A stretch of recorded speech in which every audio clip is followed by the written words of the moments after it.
మనకున్న బిజీ షెడ్యూల్లో ఎక్సర్సైజ్ చేయడం, టైంకు తినడం కష్టం. మన డైలీ రొటీన్ లైఫ్లో మనం తినడం, డ్యూటీ చేయడం, మళ్ళీ ఇంటికి వెళ్ళి ఫ్రెష్ అయి తినడం. దీనివల్ల మనం వెయిట్ గెయిన్ అవ్వడం అనేది చాలా సహజం.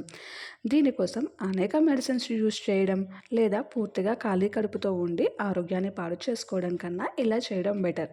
అదేంటంటారా, మన పోర్షన్ సైజును తగ్గించుకోవాలి. మార్నింగ్ బ్రేక్ఫాస్ట్లో ఎగ్స్, రాగి మాల్ట్, రాత్రి నానబెట్టిన బాదం పిక్కులు తీసుకోవాలి.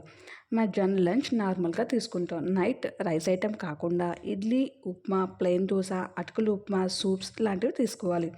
ఒకవేళ నైట్ టైం టిఫిన్స్ కాకుండా రైస్ ఐటెం తినాల్సి వస్తే 6:30 నుంచి 7:30 లోపే కంప్లీట్ చేసుకోవాలి.